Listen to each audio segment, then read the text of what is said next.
Hello and welcome to Brainwaves. My name is Jamie Adams. With my co-host Ian McAllister, we bring you the best in tabletop gaming news every fortnight. This is Brainwaves episode 108. And these are the headlines for the week of the 3rd of October 2022. The world of chess is anything but black and white. Grandmaster loses job after sexist comments. And Naylor Games announces future plans. All this and more on this episode of Brainwaves. Last time we recorded an episode of the podcast, we covered a story about some accusations of cheating in the world of professional chess. We finished the recording, released the podcast, and thought, it would run under the radar, we might cover it at some point later. Oh, how naive we were. As a little reminder to our listeners about what is going on, Magnus Carlsen was playing Hans Newan at the Sinquefield Cup 2022 on September the 5th. He withdrew from that tournament without explanation after losing to the 19-year-old player. Carlsen tweeted afterwards, implying heavily that he thought the 19-year-old's well-played game was not just skill, but maybe some cheating. In an online tournament on the 19th of September, the two met again, and Carlsen resigned after playing just one move, turned off his stream, and never came back to the tournament. Since that time, accusations of Newan's cheating have rocked the chess world, with Newan admitting to cheating when he was much younger. Several high-profile chess names have asked for Fide, the chess governing body, to step in and calm everything down. Fide finally released a statement on September the 23rd regarding the matter, and I would like to read it in full. Last week, world champion Magnus Carlsen resigned in a game played in an online competition against Grandmaster Hans Newan before making his move too. The week before, he left an over-the-board tournament after losing the game to the same Mr. Newan. These were not Fide events. However, as the world's chess governing body, it is our duty to protect the integrity of the game and its image, and in view that the incident keeps escalating, we find it necessary to take a step forward. First of all, we strongly believe that the world champion has a moral responsibility attached to his status, since he is viewed as a global ambassador of the game. His actions impact the reputation of his colleagues, sportive results, and eventually can be damaging to our game. We strongly believe that there were better ways to handle this situation. At the same time, we share his deep concerns about the damage that cheating brings to chess. Fide has led the fight against cheating for many years, and we iterate our zero-tolerance policy towards cheating in any form. Whether it is online or over the board, cheating remains cheating. We are strongly committed to this fight, and we have invested in forming a group of specialists to devise sophisticated preventative measures that already apply at top Fide events. As we have already done before, Fide calls for reinforcing the cooperation between major online platforms, private events, and top players, most of whom have already expressed their will to join efforts with Fide. Fide is prepared to task its Fair Play Commission with a thorough investigation of the incident, when the adequate initial proof is provided and all parties involved disclose the information at their disposal. We are fully aware that, in some cases, uncertainty can harm players' performance. It also can be damaging to a player's reputation. That's why we insist on the anti-cheating protocols to be followed. It is our hope that this whole situation could have a long-term positive effect if tackled properly. We propose to launch a dedicated panel that would include representatives of the leading chess platforms, grandmasters, anti-cheating experts, and Fide officers in order to fight this risk and prevent it becoming a real plague. From Arkady Dvorkovich, the Fide president. A few days later, Magnus Carlsen also released a statement, which Ian is going to read. Dear Chess World, at the 2022 Sinquefield Cup, I made the unprecedented professional decision to withdraw from the tournament after my round 3 game against Hans Newan. A week later, during the Champions Chess Tour, I resigned against Hans Newan after playing only one move. I know that my actions have frustrated many in the chess community. I'm frustrated. I want to play chess. I want to continue to play chess at the highest level in the best events. I believe that cheating in chess is a big deal and an existential threat to the game. I also believe that chess organisers and all those who care about the sanctity of the game we love should seriously consider increasing security measures and methods of cheat detection for over-the-board chess. When Newan was invited last minute to the 2022 Sinquefield Cup, I strongly considered withdrawing prior to the event. I ultimately chose to play. I believe that Newan has cheated more, and more recently, than he has publicly admitted. His over-the-board progress has been unusual, and throughout our game in the Sinquefield Cup, I had the impression that he wasn't tense or even fully concentrating on the game in critical positions, while outplaying me as black in a way I think only a handful of players can do. This game contributed to changing my perspective. We must do something about cheating, and for my part going forward, I don't want to play against people that have cheated repeatedly in the past, because I don't know what they are capable of doing in the future. There's more that I would like to say, Unfortunately, at this time, I'm limited in what I can say without explicit permission from Newan to speak openly. So far, I've only been able to speak with my actions, and those actions have stated clearly that I'm not willing to play chess with Newan. I hope that the truth on this matter comes out, whatever it may be. Sincerely, Magnus Carlsen, World Chess Champion. And if that wasn't enough, legendary player Garry Kasparov has now gotten involved, saying the following to chess.com. I was in St. Louis. I spoke to people who were involved directly in this case. I don't see any evidence that could be convincing. I understand his frustration, but leaving the tournament is unacceptable. Even if he had proof, but there was no proof, there is zero evidence of cheating in that specific game. It was really bad for chess. It was really bad for St. Louis. This was one of the most important tournaments, if not the most important tournament in the world of chess, and I think that his behaviour was unacceptable. So as I said at the top of this article, this story, we thought this was going to be a one and done. Maybe we hear about it later, but goodness gracious me, it has exploded. It's gotten so big that the Tonight Show are making jokes about it. The one with Jimmy Fallon? Steve Colbert. Oh, Late Show. Yeah, Late Show. Sorry, yes. That's all right. But yeah, I mean, it's seeping into popular culture in a way that chess probably doesn't want. I mean, it does, but it also doesn't. There's been some analysis here and there that says that Newan is cheating because he's making very good moves a lot of the time, and there's a certain percentage thing that people analyze about what the best moves are, blah, blah, blah, etc., etc. But the long and short of it is that Fide have basically asked Magnus Carlsen to produce some sort of proof that Newan was cheating, and nothing has been forthcoming. I don't quite understand the bit in Magnus's statement that says he can't speak more openly without Newan's permission. That seems extremely weird. And especially the bit that he signs off with, I hope that the truth on this matter comes out, whatever it may be. Well, do you know the truth or not? Because that last line implies that you don't. What about the theory involving vibrating anal beads, Ian? Well, I was hoping that we'd never come to that again, Jamie. I would never, and neither of us would have to say vibrating anal beads ever again, ever, anywhere. Well, I took that fall for you. I appreciate that, man. If you are not aware of this, fine listeners, there is a theory that Hans Niemann was basically being fed information on which chess moves to play via a set of vibrating anal beads that were inserted rectally. I'd like to make it very clear that is from a very, very speculative article that appears to be written by someone who had just got off on one. As I said, a theory. Indeed. But Jamie, we are not done with the world of chess. No. Chess is dominated by male players, and attempts to change that have met with frequent disaster. From the women's chess tournament sponsored by a breast enlargement company, to the women's Grandmaster rating being lower than the Iello required for the men's Grandmaster level, causing it to be rejected by many prominent female players.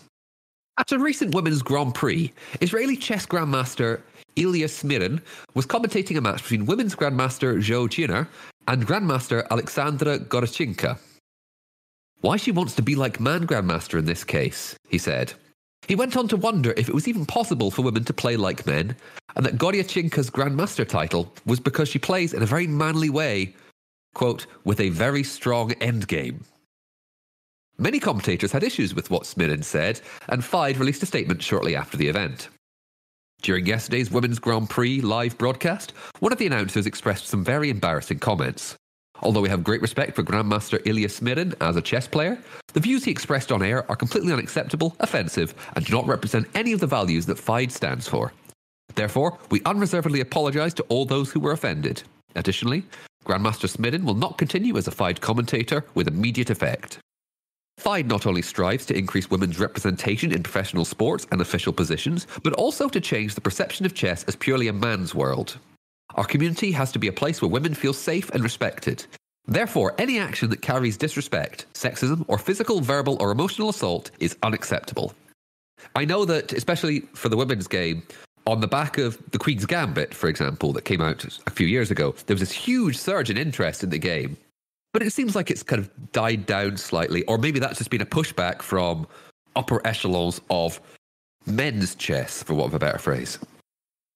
Yeah, it seems like, I feel like, I mean, to call chess mainstream is a bit of a misnomer. Chess is a very mainstream game. Everyone knows it. Everyone has a chess set in their house. Of course, it is beloved worldwide. But it feels to me like chess really missed a moment where it could have become a much more sort of bigger popular culture thing. Queen's Gambit was such a big show worldwide, and it could have attracted a lot more. It did attract a lot more women to the game, and then they kind of met this world of misogyny and sexism that is the world of professional chess, and being Iain, almost instantly put off. You're thinking too small. It's the patriarchy. The patriarchy went, we can't have that. Women can't play chess. Even if that show did, we can't have people doing that. So they went, no. And that's appalling. I mean, I'm not sure if I'd go that far, but yes, basically that. Pretty much. I would go that far. I'm saying that. Fair enough. Yeah. I mean, yeah, Fide really needs to get their act together. I mean, we've covered like their disasters before, like we mentioned with the women's chess tournament sponsored by a breast enlargement company was just that kind of thing is just like what, and they have like very few women at the top of the sport in terms of organization and in terms of actually administrating chess worldwide. There are very few women involved. Get that sorted out, Fide. You'll have a much better time of it, and maybe you'll attract more players to the sport and get more money. Don't you want that? I don't understand. Chess can be played by anyone. Stop being weird about it. Chess is so mainstream that in medieval times, medieval bards would include chess problems as part of songs and poems. If that's not mainstream, I don't know what is. Now, admittedly, that was several hundred years ago. But still. Jamie with his finger on the pulse of gaming culture once more. Know it. Hey, you want to talk about chess? We've talked before about chess and members of the Wu-Tang Clan being huge fans of chess, the mysteries of chess boxing. We absolutely have. Anyway, a story a little closer to home. Naylor Games, the publishers of Magnate and run by James Naylor, who is one of our patrons, announced the future of the company recently. In an email to backers and subscribers, they start by thanking everyone for their support of Magnate, the First City, their first big board game that went to Kickstarter, and then go on to announce 4 new game projects. These include a mega expansion to the much-loved game Snowdonia, Game Jam that they've been working on for a while, 21X, which will be the first new East Street Games product after Naylor Games acquired that company back in July, and a Magnate sequel. They also announced a new arm of the company called Back Office, which will take care of production and fulfillment for companies. In their words, we provide a one-stop comprehensive outsourcing service that gets your games from the factory to your players' eager hands again and again. It's great to see a small publisher like Naylor Games expanding, and I really like their commitment to providing evergreen titles. I haven't had time to talk to James about this, but it does slightly make me question the appearance of Magnate 2 there in their release schedule. But hopefully it's a very different game to the original one, which I still haven't cracked my Kickstarter copy of properly and got it to the table. Sorry, James. Tut. Oh, sorry. I mean, it's sitting right there. It's a humongous box. It really is. It's a behemoth. I'll bring it around to your house, Jamie. We'll play some Magnate at some point because I need to get it to the table.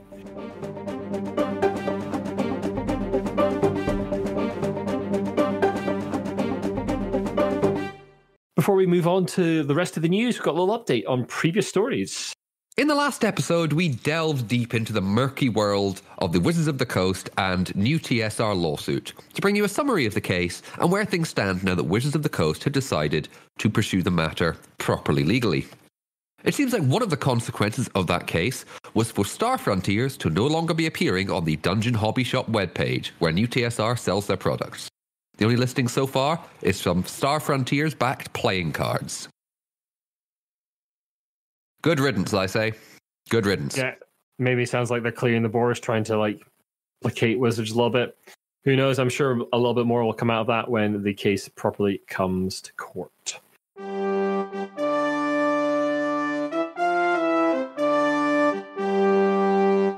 Back in episode 91, at the start of the year, we reported on the move to Snowbright Studios of T.Caires as COO of that company.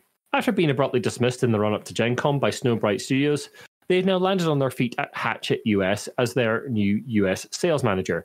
T will be responsible for making retailer and distributor sales and organising the presence of the company at conventions stateside. We reached out to T for comment on the move, and they were good enough to get back to us, saying, I'm excited to be working with Hachette more officially now as they grow in the US market. It's a great team, and I've had the pleasure of chatting with them for a while as they built out the company over this last year. Becoming on now makes it all seem like it was meant to be. Congratulations on the new appointment, T. We've seen Hachette grow worldwide quite a lot. There's a big UK company now, run by Flavian Lossier, who we'll come back to a little bit later on. I had a chat with him at Tabletop Scotland. Very nice guy. And yeah, they're producing some really interesting games, including the much talked about Arcopolis is one of theirs. So yeah, a company on the up and up. Nice one, T. Stonemaier Games, publishers of Scythe and the phenomenon, the cultural juggernaut, you might say, that is Wingspan, recently announced 2 new games, a new edition of their hit Between Two Cities, and a game called Smitten. Now, why are we reporting on new releases when we don't normally? Well, these are the most environmentally sustainable games the company has made yet. The company is targeting the removal of plastic inserts, token and shrink wrap from the games. Boxes instead will be sealed with 4 clear stickers that will not damage the box. Smitten features cards that are made from recycled cardboard. Stonemaier will be taking this philosophy to other products, including Wingspan, and are aiming to make the games as sustainable as possible. Now, I gotta say, I think this is very good for a company with the clout of Stonemaier Games to be, championing these environmental considerations. You've had Haber, you've had Ravensburger, they've made moves in the direction, and they are big names. Let's not, beat about the bush here. But also, Stonemaier, as I said, has some clout. Even smaller studios are doing this with Zuli that Iain recently reviewed, coming with paper instead of plastic wrap on the cards. Now, also, some of the French board game companies are also considering environmental moves as a group through their union. And speaking of French board game companies, Iello, the game publishing company best known for games like King of Tokyo series and the Crew series of games, has been bought by Media Participations, the 4th largest publishing company in France. The Franco-Belgian comics company will take a significant stake in the capital of the French games publisher and distributor. Our thanks to Flavien Lossier from Hachette UK for giving us an insight into the French board game scene and giving us a few links to French board game news sites, which we'll hope to share more of with you in the future. I think this is yet more evidence that tabletop companies are attracting attention from businesses at large. Bigger sort of media conglomerates are looking at tabletop industry as a good prospect now rather than just a weird curiosity in the corner. What do you think, Jamie? It's just assets. It's a new asset. It's like, massive Swedish holdings companies. Important thing, they're a holdings company, Embracer Group. Yep. And they bought Asmodee, and Asmodee owns so many companies which make so many games. Fantasy Flight Games, Z-Man are 2 that just come off the top of my head. Days of Wonder, there's a 3rd. And yeah, this is all assets. This is all pulling these multimedia, these huge corporations together. Sure, I can't disagree with that, but it's interesting that they see these companies now as assets rather than just nothing at all. I mean, some of that will be good. There'll be more money for those companies to produce games. Some of that might be bad as they are controlled more by a single entity. There's good and bad in there. Some people might be happy because it means that any intellectual properties that, say, Media Participations owns could have Iello board game adaptations coming as a direct and like we saw with Embracer Group buying the Lord of the Rings IP, and we'll probably see more Lord of the Rings games, and it'll also protect the Lord of the Rings titles that exist already within the companies that Embracer own. Yeah, there's good and bad in both these things, for sure. Now, Dr. Martha McGill, a British academic postdoctoral fellow in history at the University of Warwick, has led a team to develop 2 tabletop games focusing on the Scottish witch trials of the 14th to the 18th centuries, in her series of games, Witch Hunt 1649. An article about this appeared in Tabletop Gaming magazine, and I'm going to quote their description here because, it's pretty great. Scotland made witchcraft a capital offence in 1563. The Witchcraft Act was not repealed until 1736, by which time something in the region of 3,000 people may have been executed. 1649 was a year of particularly intense prosecution, partly because it was also a time of political and social turmoil. King Charles I of the House of Stuart was executed at the beginning of the year, and the radical Kirk party that came to power in Scotland was keen to stamp down on sinful behaviour. Pressure to root out evil came from above, but the witch trials were also driven from below. Prosecutions typically began when neighbours accused others, usually following an argument. Approximately 84% of those accused were women, most commonly those of middling age and social status, who were known for being quarrelsome. So 2 games in the series are Dregs of Days, which focuses on an East Lothian community dealing with accusations of witchcraft, and Lying Lips, a quicker game focusing on the speed of rumours and how that affected the community, are available from Dr. McGill's website. Now, we don't, as a rule, as we've said before, we generally don't do these games are out, unless they're ones that we think are interesting from a maybe a historical or a sociological point of view. And I would say the Scottish witch trials is something that's very interesting because, not on the whole, but I think there are some specific areas where Scotland as a country, we're very good at covering up the more troubling parts of our history. Yep, I think that's fair. And very interesting project. It's something I might reach out to for an interview at some point in the not too distant future. Definitely want to chat to Dr. Martha McGill about how that came about. Also of note in this kind of area is the Twitter account at Witches of Scotland. It was a group wanting justice for those who were executed as witches in Scotland. And I believe apology did go through recently. I might be wrong about that. I believe the Scottish Parliament did apologise, or did officially apologise for the witch trials and the murders that happened during that period, but I don't remember. I will try and find a link to that, though, and put it in the show notes for our listeners.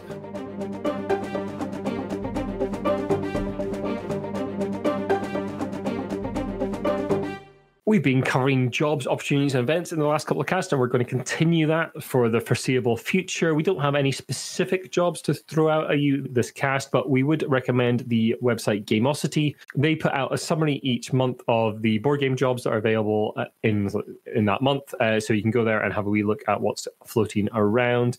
And there's also a upcoming charity event that you might want to give money to or get involved in called Roll for Good. Roll for Good is an RPG organization that raises money for various charitable causes. Their forthcoming event is going to raise money for the charity Mermaids in the UK. It's a charity that supports young trans people and their families. The event's due to take place on the 22nd of October, and it'll include playthroughs of many popular RPG titles, including Dungeons & Dragons, amongst others. We'd also like to draw your attention to what's been happening at the University of East Anglia's Games Society. Just after we finished recording, it was brought to our attention that just over £1,000+ worth of games have been stolen from the society. A list is currently being compiled by a Twitter account that we'll link to in the show notes. And if you'd like to get in touch and donate some games to them, I'm sure they'd really appreciate that.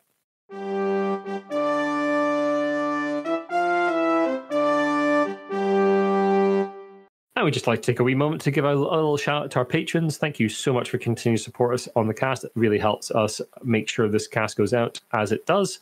Thank you especially to James Naylor and Shaun Newan, our executive producers. James, as we mentioned earlier in the cast, is the designer of Magnate and head of Naylor Games. And Shaun Newan is from the Gameosity team. We'll put links to James and Shaun's bits and pieces in the show notes. And you can support us in a variety of ways by buying dice from Metallic Dice Games, T-shirts from Sir Meeple, or just signing up to the Patreon for $1 a month. That'll give you access to extended versions of the cast and little behind-the-scenes notes every now and again. When Iain says extended editions, what he of course means is bits where we mess up. I mean, there's that too. It's 90% us messing up. 90% that, yeah. Gaffes. Well, only the good ones. I take out the really bad ones. Does that include my puns? Of course. Your puns never make it to the cast. I'd like to make that very, very clear. No, I bet they do. Never. I don't listen to the podcast. Not a single pun has ever made it onto this cast. That'd be a scurrilous accusation. Challenge accepted.